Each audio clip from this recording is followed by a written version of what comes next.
주옵소서. 아멘. 오늘 하나님 말씀 같이 제목 읽어볼게요. 읽어보겠습니다. 시작. 하나님께 우리는 왜 기도하는가? 하나님께 우리는 왜 기도하는가?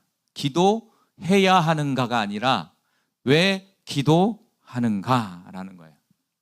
여러분 스스로에게 한번 질문했으면 좋겠어요. 여러분은 왜 하나님 앞에 기도를 하십니까?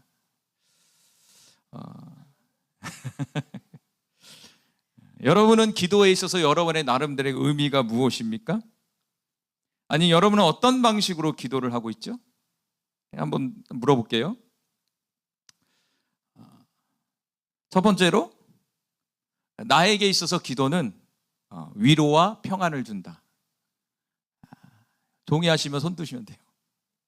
두 번째 질문, 두 번째로, 하나님과 대화하기 위해서 기도한다. 대화는 없어요? 대화 있네.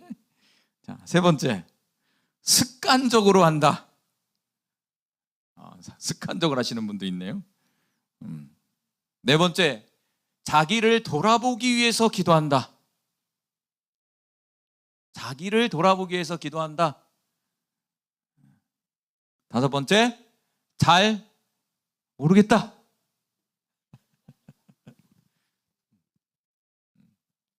몇 가지에 속하죠, 여러분? 이런 질문도 해볼게요, 제가. 여러분은 어떤 방식으로 기도하십니까? 첫 번째, 마음속으로 조용히 한다, 주로. 조용히 기도한다.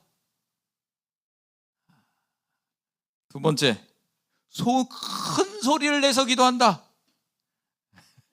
여기 있는 분 대부분 그러지. 세 번째, 글로 써서 기도한다. 네 번째, 공동체와 함께 기도문을 가지고 기도한다. 그리고 다섯 번째는 나름대로의 내 방식이 있다.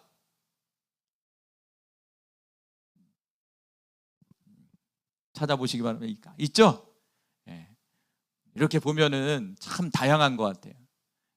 근데 기도는요, 그 교회의 분위, 신앙생활하는 그 교회의 분위기를 따라가요. 여러분이 만약 조용한 기도한 그런 데 가면 조용한 기도를 하기 시작해요. 그게 나쁘다는 얘기가 아니에요. 그렇게 기도하는 거예요. 막 그 교회가 방언 기도로 막 와짜짜짜 와짜짜 막 이런 기도한다면 아마 그런 기도를 하게 될 거예요. 어떤 공동체는 기도문을 갖고 기도하는 데가 있어요. 또 어떤 기도원은 그러면 기도문을 갖고 기도하기 시작할 거예요. 아마 여러분이 하는 스타일의 기도는 여러분이 신앙생활한 여러분의 공동체의 모습이죠. 할렐루야. 성경에 보면 수많은 곳에서 주님이 우리에게 요구하는 것들이 여러 가지가 있지만 그 중에서도 하나가 뭐냐면 기도라는 것이죠. 우리는 왜 하나님 앞에 기도하고 있는 것인가? 여러분 스스로 한번 질문해 보시기 바라요. 여러분 습관적으로 하시는 분들 특별히, 나는 왜 기도를 하고 있지? 이 시간 내가 무엇을 위해서 기도하고 있지? 한번 여러분 스스로에게 질문을 했으면 좋겠어요. 시편 4편은 우리가 왜 기도를 하는가에 대해서 분명한 말씀을 우리에게 증거해주고 있는 시편이라고 볼 수가 있어요.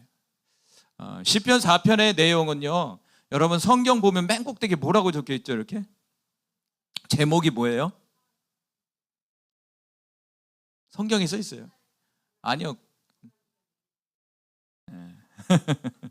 그것도 있지만 원래 원어는 뭐냐면 저녁에 드리는 기도예요. 저녁에 드리는 기도예요. 시편 3편은 생각나시죠? 시편 3편은 무슨 기도인지 아십니까? 아침에 드리는 기도예요. 제목이 이어지죠. 3편은 아침에 드리는 기도, 4편은 저녁에 드리는 기도. 그러면 3편과 4편은 이어진다, 안 이어진다? 이어진다는 거예요. 그러면 3편의 배경을 제가 전에 얘기했던 것 같아요. 3편의 배경이 어떤 배경입니까? 사랑하는 아들 압살롬이 아버지를 죽이려고, 왕권을 침탈하고 죽이려고 잡으러 다니는 그런 상황 속에서 다윗이 도망 다니면서 자신의 마음을 토로한 시편이 3편이에요. 그런데 그게 연장선으로 4편까지 이어지는 거예요. 사랑하는 아들 압살롬이 자신을 죽이려는 위급한 상황 속에서 하나님 앞에 기도해주고 있는 것이죠. 그래서 시편 4편에는 그걸 뭐라고 보냐, 곤란 중에 이렇게 가렸어요. 사건을 직접적으로 묘사하진 않았지만 배경적으로 보면 압살롬의 자신의 아들의 그 공격에서 도망가는 그런 배경에서 이 시편 4편이 쓰여졌다라는 것이에요. 그러면 이 시편의 내용도, 이 4편의 내용도 얼마나 이 저자의 다윗의 심정이 어땠을까요? 여러분, 사랑하는 자식이 여러분을 죽이려고 그래. 여러분을 배신했어. 참 마음이 그렇죠. 표현이 안 될 거예요, 부모의 입장에서. 그런 내용의 배경을 갖고 있습니다. 자, 그러면서 오늘 본문에 보면 이 다윗이 하나님 앞에 기도하는 내용이 나와요. 자, 1절 같이 읽겠습니다. 1절 상반절만 읽겠습니다. 시작. 내 의의 하나님이여 내가 부를 때에 응답하소서. 자, 하나님을 다윗은 무엇이라고 부르고 있죠? 내 의라고 말씀해 주고 있어요. 자, 다윗은 하나님을 향해서 무엇이라고 하냐면 의라고 얘기했어요. 의는 성경에서 어려운 말이에요. 이거는요, 의. 저와 여러분은 그 의를 통해서 구원받았잖아요. 하나님이라는 존재가 성경에서 여러 가지로 표현해 주고 있는데 오늘 시편 4편에 다윗이 바라본 하나님은 어떤 하나님이냐? 바로 의의 하나님이시다라는 것이에요. 그렇다면 저와 여러분이 바라보는 하나님은 어떤 하나님이십니까?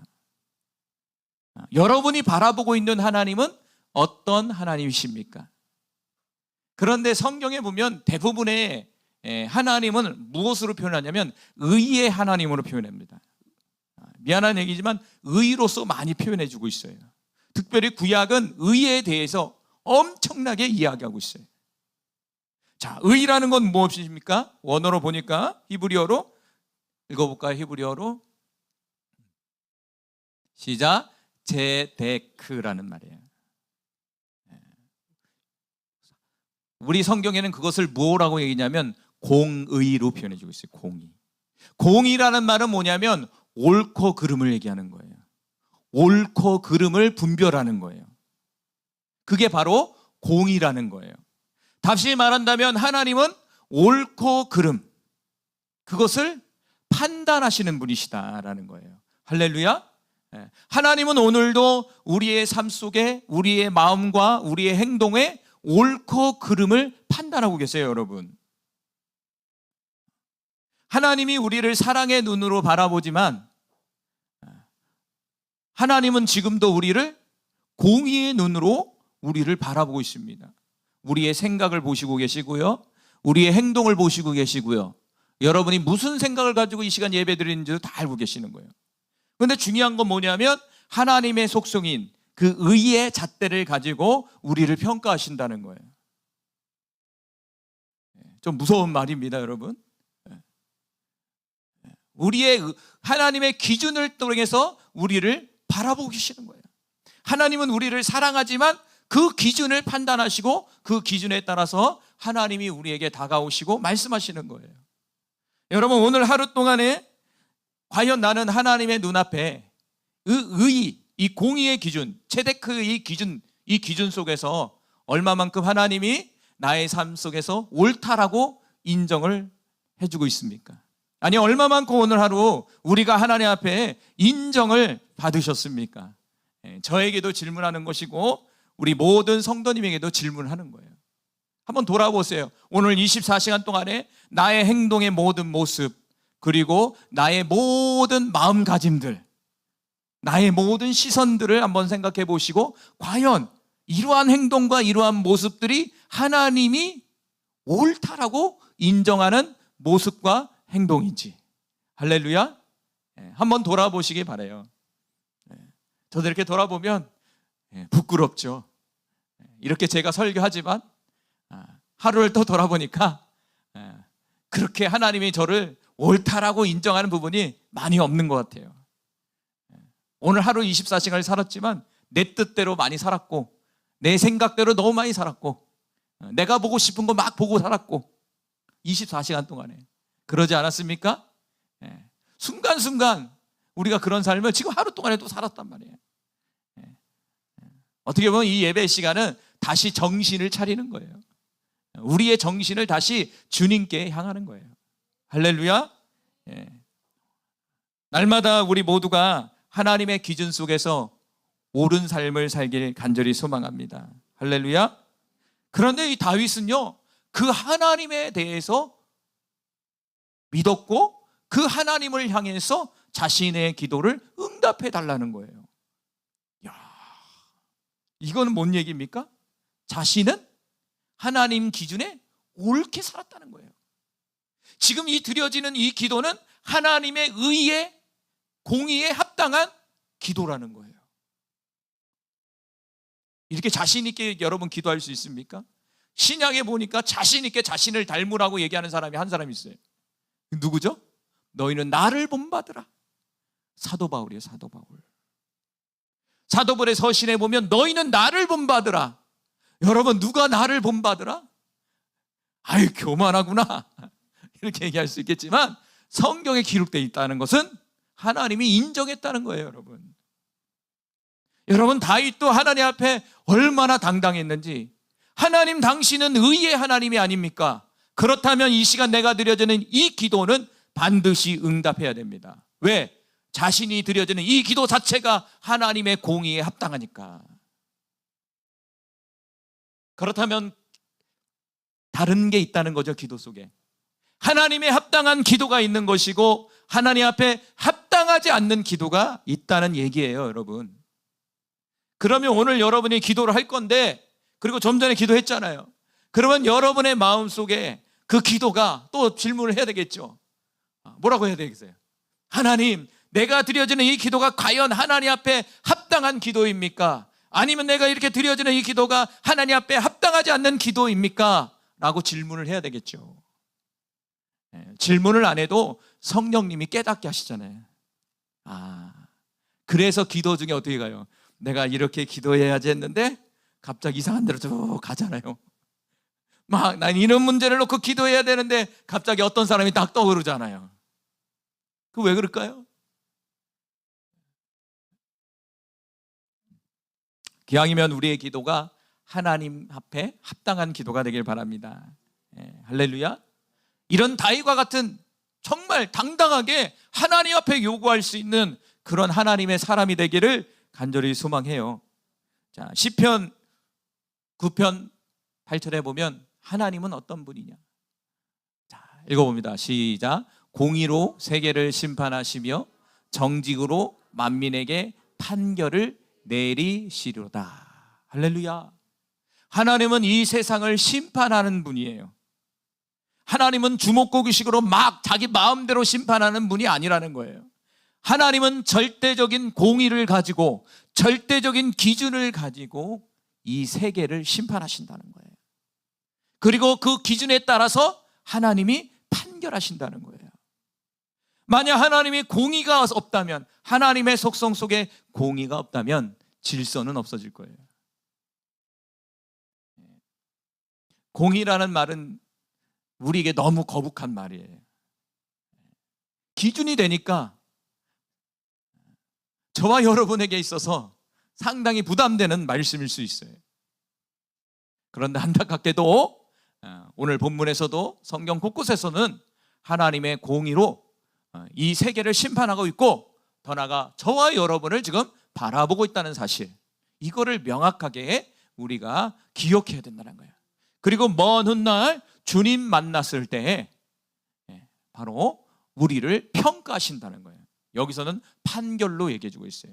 하나님은 이 세상을 또 심판하고 판결하시지만 내 개인적인 종말에 있어서 우리가 또 주님을 만날 것인데, 내 개인적인 종말에서 주님을 만날 때 저와 여러분의 지금까지 살아온 인생들을 그분이 이제 하나하나 들춰내시면서 평가를 하실 거예요. 우리 아이들 학교 다니면 방학하기 전에 뭘 가져옵니까? 성적표 가져와요. 성적표를 가져온단 말이에요. 그러면 요즘에는 수미양가로 아니고 동그라미로 표시하더라고. 동그라미 2개가 있으면 너무 잘한 거야. 동그라미 하나가 있으면 조금 잘한 거야. 또 뭐죠? 세모인가요? 세모예요? 세모는 보통이야. 못한 것은 없어요. 표시 안 해줘. 다 세모예요. 우리 때는 다 수미한가로 표시해줬는데 요즘에 그렇게 평가한다고. 뭡니까? 우리 학생들도 한 학기 동안에 자신의 공부 얼마만큼 자신이 했는지를 선생님이 객관적인 데이터를 가지고 표시해 준다고요. 그리고 그것을 준다고. 그는 저희가 봤을 때 열심히 했구나, 대충 했구나, 이게 나오잖아요. 여러분 똑같아요. 여러분 우리의 인생도 그렇다 이거예요. 하나님 앞에 분명히 우리는 다 쓸 건데 하나님 앞에 여러분의 인생을 평가했을 때 기왕이면 동그라미 2개 해야 되잖아요. 저도 동그라미 2개 받고 싶어요. 할렐루야. 동그라미 2개 받고 싶어요. 저만 그렇습니까? 여기 있는 모두가 동그라미 2개 받고 싶잖아요. 그래서 우리는 절대적인 기준, 공의를 잘 생각하시면서 그 기준대로 생각하고 그 기준대로 행동해야 된다라는 것이에요. 시편 50편 6절에 또 읽어봅니다. 시작. 하늘이 그의 공의를 선포하리니 하나님 그는 심판장이심이로다. 셀라. 셀라 뭐 하라고요? 눈 감고 묵상하라고. 셀라라는 말에 눈 감고 묵상하는 얘기예요. 하늘이 무엇을 선포한다고요? 하나님의 공의를 선포해 주고 있습니다. 이 자연 만물이 하나님의 공의를 선포해 주고 있습니다. 여러분 그 공의가 그림자적으로 무엇인지 아십니까? 우리나라에서 존재하는 법이에요. 법은 뭐냐면 하나님의 공의를 그림자적으로 우리에게 말씀해 주고 있는 거예요. 여러분 이 보이는 세계도 그 나라의 법체계 가운데 움직이는 것 같이 하늘의 세계도 하나님의 공의, 진리의 법을 가지고 움직이시는 거예요. 할렐루야. 법이 없는 나라가 아니에요. 법이 존재하는 나라예요. 법에 의해서 움직이는 나라가 하나님의 나라예요. 여러분 그래서 오늘 본문에서도 뭡니까? 하나님은 심판장이시다. 판결하시는 분이다. 옳고 그름을 판결하시는 분이다. 보니까요 시편 곳곳에서 하나님의 공의에 대해서 설명해 주고 있고 시편 곳곳에서 그 공의를 판단하시고 판결하시고 심판하는 분, 그분이 하나님이라는 거예요. 근데 시편의 대부분은 누가 적었죠? 누구의 고백입니까? 다윗의 고백이에요. 그러니까 다윗의 인생은 얼마나 하나님의 기준에 맞추려고 살아가는지 발부둥 치는 사람이었어요. 근데 오개띠가 하나가 있어. 그게 무엇입니까? 다 잘했는데 그 남자라서 어쩔 수 없지 모르겠지만은 여인에 홀려갖고 여인에 홀라서 간음을 저질러 버렸어. 그리고 그 여인을 차지하기 위해서 어떻게 했습니까? 살인을 해버려. 중범죄예요. 지금 얘기하면 중범죄야. 불륜을 저질러서 그 남편을 죽이는 거야. 중범죄예요. 중범죄. 오게티가 하나죠. 그렇지만 다윗은 그 부분에 대해서 얼마나 통회하며 회개했는지 몰라요. 그래서 하나님이 어떻게 합니까? 용서해 주시잖아요. 용서해 주시잖아요. 그런데 용서는 받았지만 그 결과에 대해서는 책임져야 됐다는 거예요. 어떻게 됐습니까? 아이가 죽게 돼요. 아이가 뱃속에서 죽게 되잖아요. 태어나서. 용서는 받지만 그 결과에 대한 책임을 주어줄 수 있다는 것을 우리에게 말씀해 주고 있는 거예요. 그만큼 죄라는 것은 저와 여러분에게 있어서 너무 무서운 거예요. 근데 저와 여러분은 얼마나 예수 믿는다고 그러면서 얼마나 죄 많이 짓습니까, 여러분? 그리고 여러분 그의 죄에서 회개를 얼마만큼 합니까? 하나님이 눈 감아주겠지 이렇게 생각하잖아요. 제가 그랬으니까. 그런데 그 결과는 남아있는 거예요. 할렐루야. 끔찍한 거예요, 여러분. 우리는 날마다 하나님의 의 앞에 서 있다는 사실을 다시 한번 기억하시기 바라요. 그래서 오늘 강구는 다윗은 하나님의 공의를 의지하여 강구한 내용이에요. 그리고 더불어 더 나아가 다윗 그 자체가 의로운 사람이라는 사실을 우리에게 드러내주고 있는 거예요. 할렐루야. 이 의라는 말이 원어로 봤는데 오늘 한자로 찾아보니까 더 깜짝 놀라요. 한자 좀 보여줘 보세요. 이 한자를 보면 의로울 의예요, 이 한자가. 근데 이 한자도 어떤 거죠? 한자도 글자가 합쳐져서 이게 한자가 되잖아요. 그런데 놀랍게 이게 한자가 어떻게 하냐면 이 두 글자가 합체된 내용이 의로우가 두 글자가 합체가 됐어요. 양이라는 자와 자신을 나타내는 나라는 글자가 합쳐져서 의로울 의가 된 거예요. 그러면 하나를 보면 양은 뭐냐면 이 양은 말 그대로 고대의 제사를 순결한 양으로 신에게 바쳐지는 제물을 사용했던 그 양을 얘기하는 거예요. 뜻이 제물로서 바쳐지는 거예요, 양이. 이 나라는 것은 뭐냐면 사람이 자신의 손에 무기를 드는 것을 얘기하는 거예요, 이 나자는. 그러니까 이 나자의 풀이는 뭐냐면 자기 자신을 얘기하는 거예요. 자기의 주장, 자기의 행동을 나타내는 거예요. 보세요.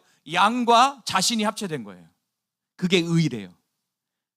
그래서 이것을 이제 풀이의 두 가지를 이게 풀이하면 뒤로 넘겨주세요. 풀이하면 어떤 말이냐 읽어볼까요? 시작. 자신의 행동이 신 앞에서 옳고 정당하다라고 하는 의미를 갖고 있다는 거예요. 놀랍지 않습니까? 성경하고 너무 또 비슷해. 이 의라는 게 뭡니까? 양을 바쳐서 하나님께 드리는 거예요. 우리말로 하면 양을 하나님께 예물로 드리는 거예요.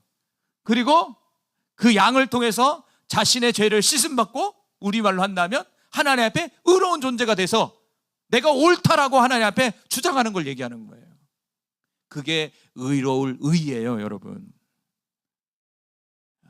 한자도 놀랍더라고요, 오늘 찾아보니까. 자, 이것을 이 의로울 의를 다윗에게 한번 적용해 보다 이거죠. 다윗이 맞죠? 다윗은 하나님의 의로운 하나님이라는 사실을 알고 더 나아가 자신이 의로운 존재라는 사실을 하나님 앞에 뭐 하고 있는 거예요? 주장하고 있는 거예요. 주장하고 있는 거예요. 지금 주장하고 계시네. 주장.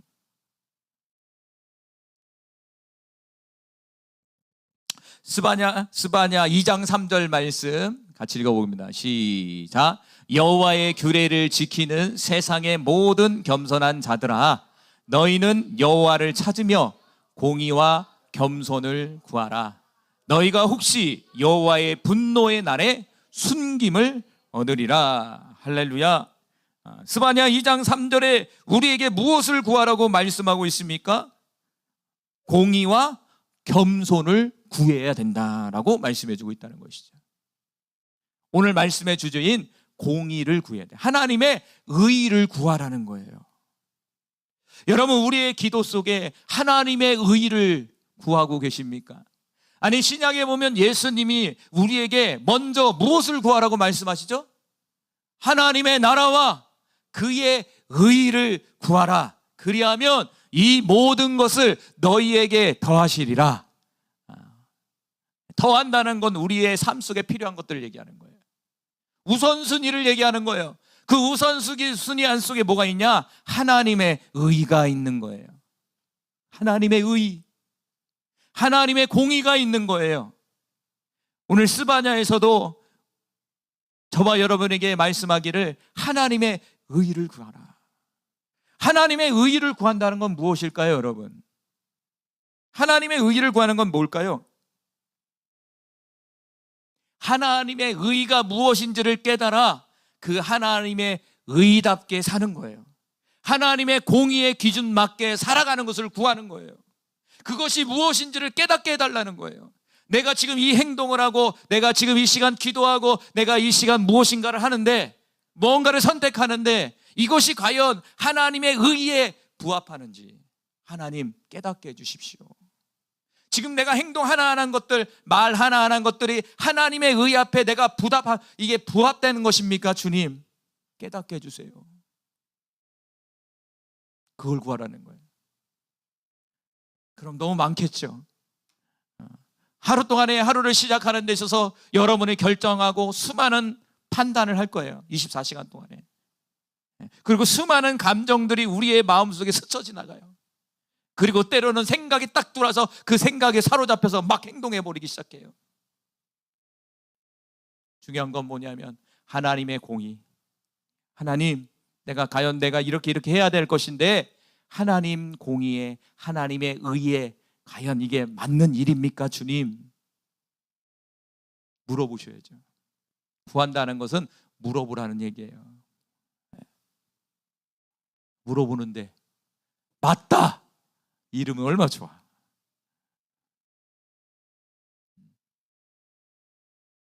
근데 우리 속으로 얘기하면 내 유익을 따라 움직이는 거지 하나님의 의의는 없는 거예요. 사실적으로는 우리 자신을 돌아보면 그렇잖아요, 여러분. 하나님의 의의를 구할 때 하반절에 보니까 여호와의 분노의 날에 숨김을 얻는다. 이 말은 뭐냐면 너가 죄 졌으니까 내가 숨겨줄게, 이 얘기가 아니에요. 여러분이 의의를 구하니까 당연히 하나님이 심판하는데 너는 울었구나, 하나님 인정해 주니까 그 심판에서 벗어나는 걸 얘기하는 거예요. 여기서 벗어나는 거라고요. 실컷 죄 짓고 나서 하나님 용서해 주겠지? 아니에요. 반드시 우리의 마음속에 하나님의 의에 벗어나는 것은 하나님이 반드시 물어봅니다. 그거에 대해서. 그게 무서운 거예요.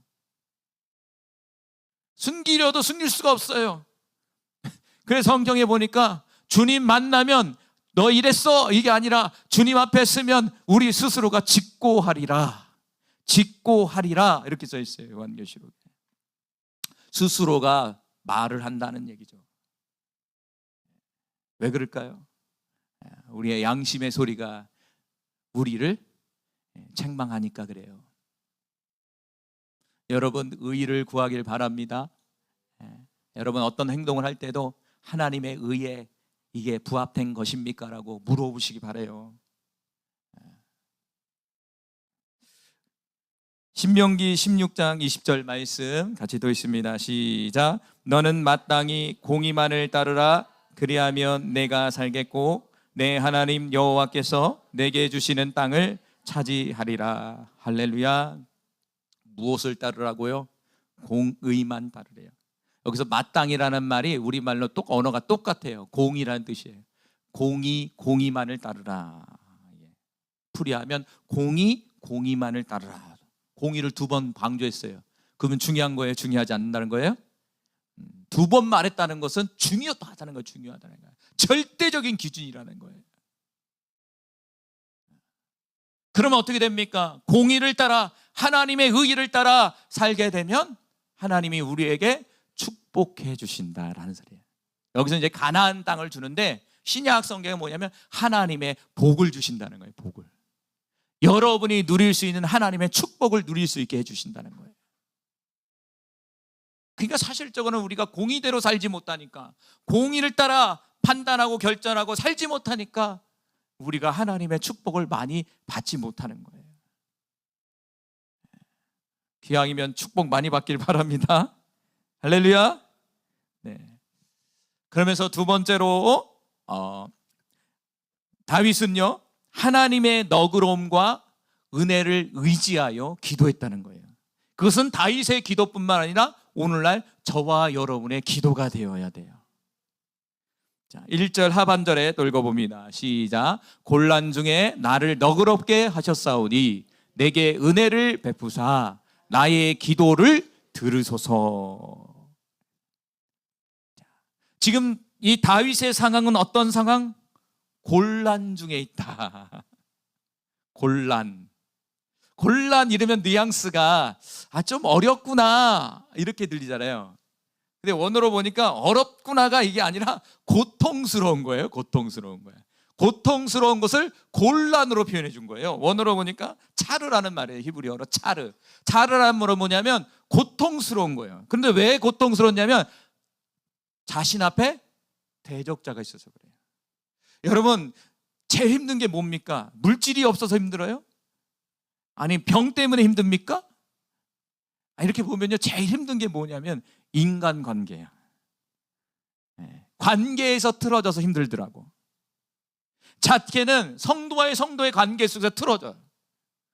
더 나아가 부부관계 속에서의 틀어짐, 얼마나 힘든지 몰라요. 부부관계에서 틀어지면요, 원수가 돼버려 우리는. 그렇죠? 원수관계가 돼. 그렇게 사랑해서 결혼을 했는데 이게 원수가 돼버리면 이제 죽일 놈이 돼버리는 거예요. 그렇죠?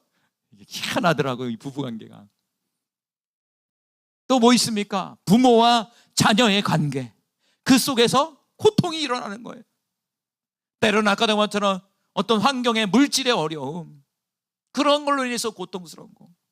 그리고 더 고차원적인 건 하나님과의 나의 관계 속에서의 뭔가의 고통, 답답함, 영적인 답답함, 영적인 고통.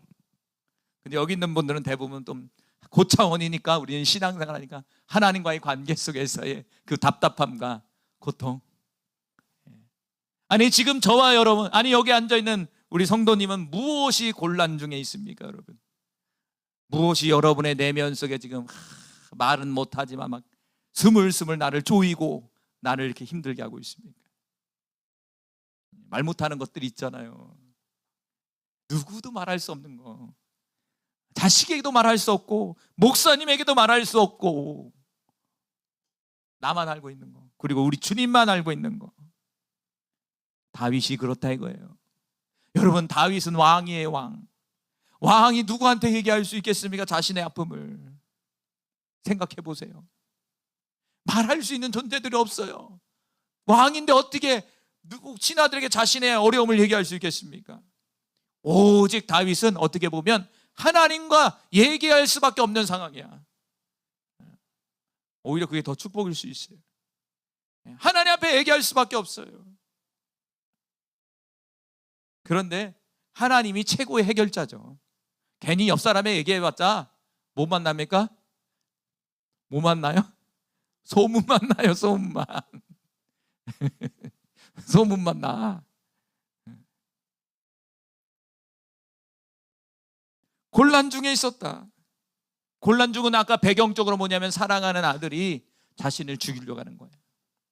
표현은 않지만 너무 찢어질 것 같이 아프거든. 근데 다윗이 자식을 너무나 사랑했거든요. 죽일 수도 있었는데 안 죽여.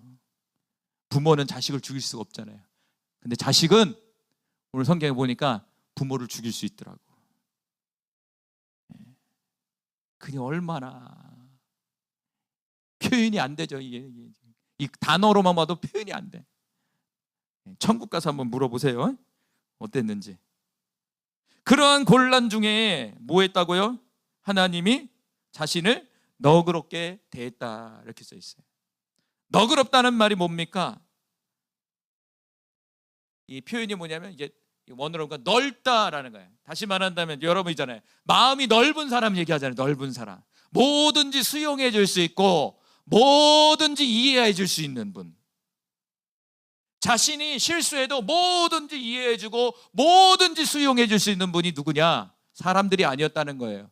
누구냐면 바로 하나님이었다는 거예요. 의의 하나님이셨다는 거예요. 여러분, 그러기에 우리에게 소망이 있는 게 아닐까요? 모든 사람들이 손가락질하고 모든 사람들이 나를 대적해도 누구만이 나를 이해해주고 품어주고 인도해 주십니까? 바로 하나님밖에 없다는 얘기예요. 다윗의 시편을 보면 인생 속에는 하나님밖에 없다는 사실이 절절하게 나와 있는 거예요.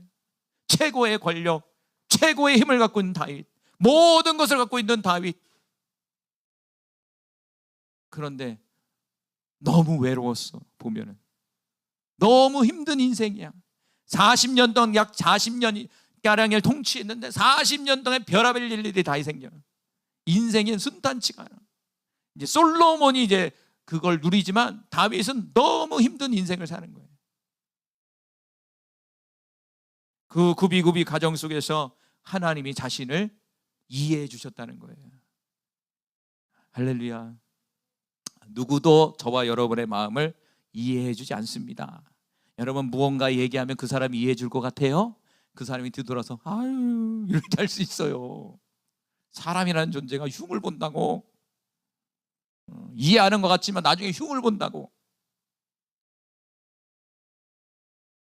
하나님은 그렇지 않다 이거예요.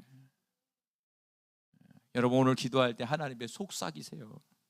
다정한 연인같이 하나님, 그분 앞에 속삭이세요. 여러분의 마음을. 그러면서 또 뭐라고 그러죠? 내게 은혜를 베푸시는 분이다. 그래서 나의 기도를 들으셨다. 이거는 뭐냐면 과거죠. 자신의 과거, 하나님의 경험을 지금 얘기하는 거예요. 다윗의 인생을 보면 그래요. 하나님이 그렇게 하셨어요. 은혜라는 말이 뭐냐면요, 하나님이라는 말인데 이게 뭐냐면 불쌍히 여기는 거예요. 불쌍히 여겨주는 거예요. 다윗을 불쌍히 여겨주시는 거예요. 여러분 길을 갈 때도 우연찮게 눈에 들어온 사람이 있잖아요. 길거리에 거지도요, 그냥 지나가는 거지가 있고요, 우리가 지나가는데 딱 눈에 들어서 너무 불쌍해 보이는 거지가 있어요. 근데 그 눈이 다 달라요. 어떤 사람은 A가 불쌍해 보이고, 어떤 사람은 B가 불쌍해 보이고, 어떤 사람은 C가 불쌍해 보인단 말이야. 여러분은 딱 봤는데 불쌍해 보이는 사람이야. 그럼 어떻게 하죠? 주머니에 다 털어서 주잖아.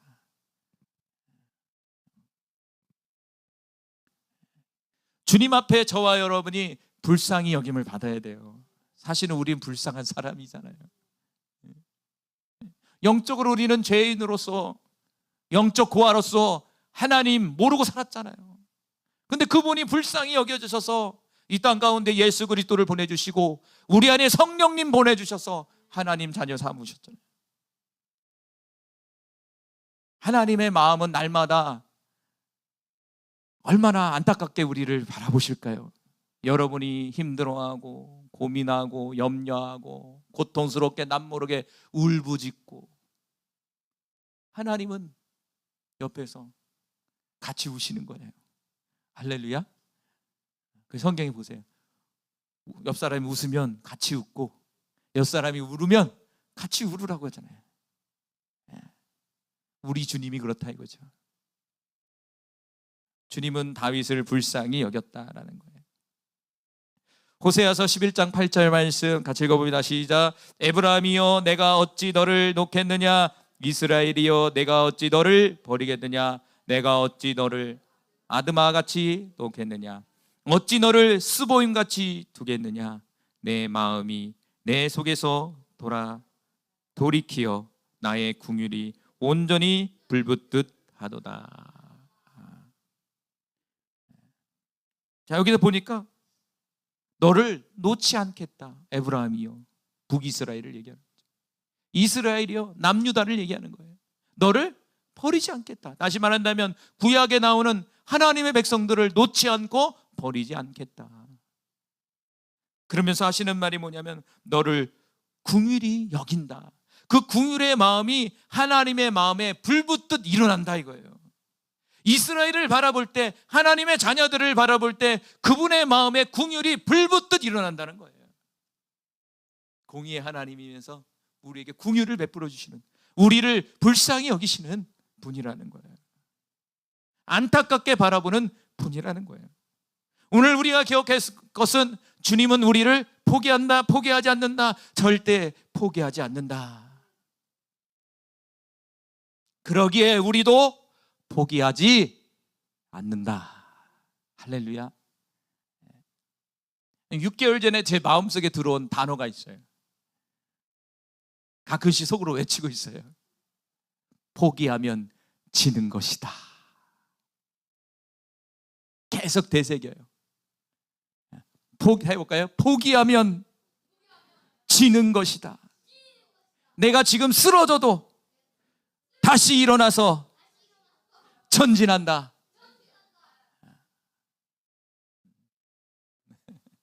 할렐루야. 안수 지사님, 포기하면 지는 겁니다.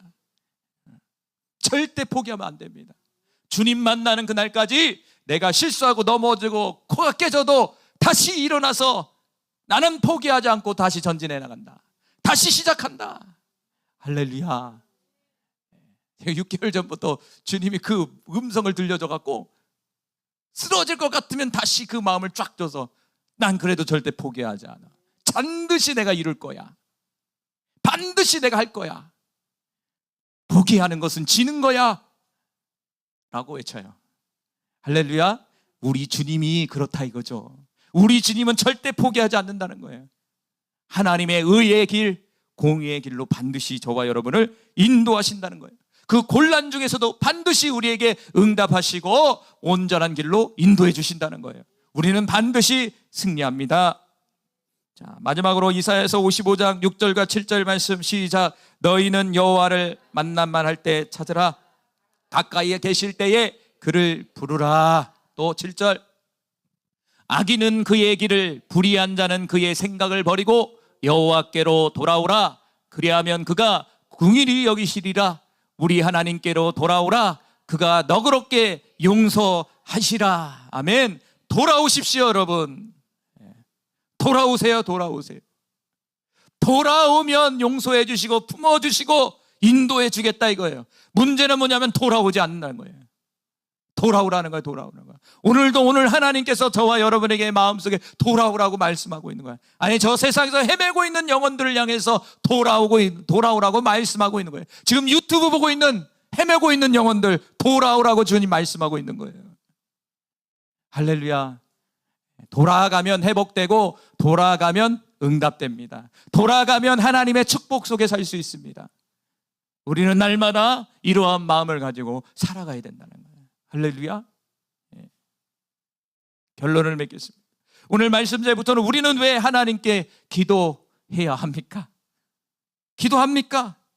그것은 하나님은 공의와 정의의 하나님이기에 우리는 오늘도 그 정의와 공의를 붙들고 기도하는 것이에요. 그리고 하나님은 너그러우시고 은혜를 베푸시는 분이시기에 오늘도 저와 여러분은 이 시간 기도하는 거예요. 할렐루야. 얼마나 좋으신 분이에요. 얼마나 우리에게 소망이 되시는 분이에요. 여러분, 세상은 소망을 주지 못합니다. 세상은 여러분에게 만족을 주지 못해요. 잠깐은 줄 수 있습니다. 영원한 만족과 소망은 오직 하나님밖에 없다는 사실을 이 다윗의 시편을 통해서 우리는 알 수 있고 다윗의 인생을 통해서 저와 여러분이 간접적으로 체험할 수 있는 거예요. 여러분, 그분의 만족 안에, 그분의 공의 속에서 저와 여러분이 살아갈 수 있는 은혜가 나타나기를 간절히 소망해요.